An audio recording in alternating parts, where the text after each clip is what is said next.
पिछले 3 सत्रों में तेज गिरावट दिखाने के बाद सोमवार को निफ्टी ने जोरदार रिकवरी की और 24,600 का अहम स्तर दोबारा हासिल कर लिया। एनएसई का फ्रंटलाइन इंडेक्स पूरे दिन मजबूत बना रहा और 198 अंकों की बढ़त के साथ 24,625 पर बंद हुआ। अब मंगलवार 2 सितंबर को निफ्टी और बैंक निफ्टी की चाल कैसी रहेगी, कौन से लेवल अहम रहेंगे, इसे एक्सपर्ट से समझेंगे। लेकिन उससे पहले जान लेते हैं कि सोमवार को बाजार का हाल कैसा रहा और किस वजह से तेज रिकवरी। सितंबर की शुरुआत भारतीय शेयर बाजार ने बुलिश मूड में की, जिसकी वजह पॉजिटिव मैक्रो इकोनॉमिक डेटा रहा। वित्त वर्ष 2025-26 की पहली तिमाही में भारत की जीडीपी ग्रोथ 7.8% रही, जो पिछले 5 क्वार्टर में सबसे ज़्यादा है। ये बाजार के अनुमान 6.8% से कहीं बेहतर रही। इस दमदार आंकड़े से भारतीय अर्थव्यवस्था की मजबूती जाहिर होती है, जिसने निवेशकों के सेंटिमेंट को सपोर्ट किया।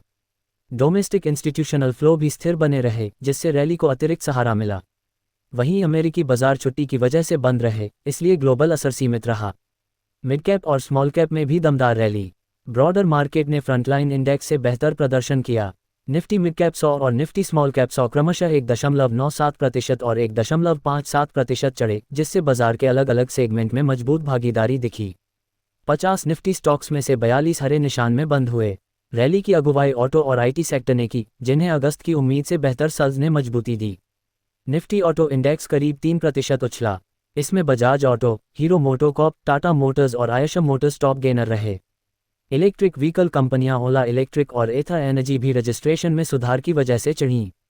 निफ्टी कंज्यूमर ड्यूरेबल्स भी तेजी में शामिल रहा, जबकि निफ्टी मीडिया और निफ्टी फार्मा लाल निशान में बंद हुए।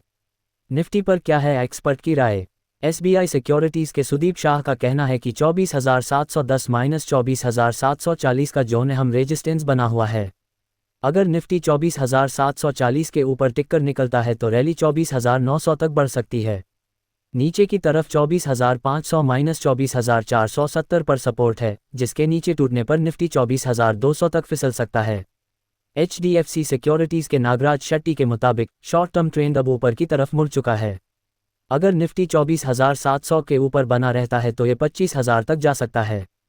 वहीं तेजी बरकरार रखने में नाकाम रहा तो 24,300-24,200 तक पुलबैक हो सकता है।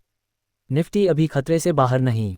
एलकेपी सिक्योरिटीज के रूपक डे का कहना है कि इंडेक्स में मजबूत रिकवरी और ओवली आरएसआई पर छिपा हुआ पॉजिटिव डाइवर्जेंस दिख रहा है, लेकिन 24,850 के नीचे बाजार में सेल ऑन राइज का सेंटिमेंट बना हुआ है। अगर 24,850 के ऊपर ब्रेकआउट होता है तो 25,250-25,500 तक की रैली देखी जा सकती है। सपोर्ट 24,500 पर है। सेंट्रम ब्रोकिंग के नीलेश जैन के मुताबिक निफ्टी अभी पूरी तरह खतरे से बाहर नहीं है। जब तक ये 25,000 के ऊपर मजबूती से टिकता नहीं, तब तक हर पुलबैक पर बिकवाली का दबाव बना रह सकता है।